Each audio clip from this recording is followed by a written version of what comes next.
ते होते काय माझ्या बरोबर या सर्वांना आपल्या समाजाचे राजकीय समाजाचे कार्यकर्ते आहेत, समाजाचे कार्यकर्ते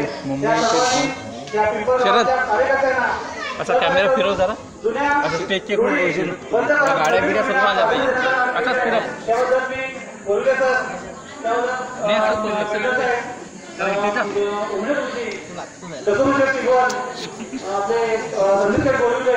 आणि आमच्या पिंपळगावचे दोन्हीचे गरवे या सर्वांचं आम्हाला आदर मिळालं. आम्ही मुलं या नात्यानं त्यांनी सर्व आम्हाला शिकवलं त्या पद्धतीनं आम्ही त्यांच्या पावलावर पावलं ठेवून जरी आमची चुका झाल्या असतील तरी त्यांनी आम्हाला सांभाळून घेऊन आज या अध्यक्षपदावरती या पिंपळगावानं आणून दिलं. त्याबद्दल मी या पिंपळगावच्या सर्व माझ्या महिला भगिनी, माझ्या वडीलधारी आणि माझ्या मान्यवर या सर्वांचं पिंपळगावच्या वतीनं आणि माझ्या पिंपळ कुणबी समाज विकास मंडळ मुंबई यांच्या वतीनं सर्वांचं अभिनंदन करतो. मला फक्त एवढं सांगायचं आहे की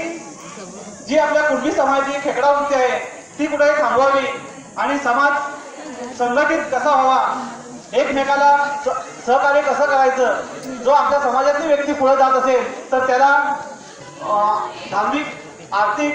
जे काय सहकार्य असेल ते आपल्या कुणबी समाजाच्या माध्यमातून त्यांना सहकार्य व्हावं आणि आपला छोटा मोठा बंधू हा मोठा व्हावा हे कुणबी समाजाचं उद्दिष्ट आहे. आणि मान्यवरांना एवढं समजतो की आपल्याला कुठचंही राजकारण न करता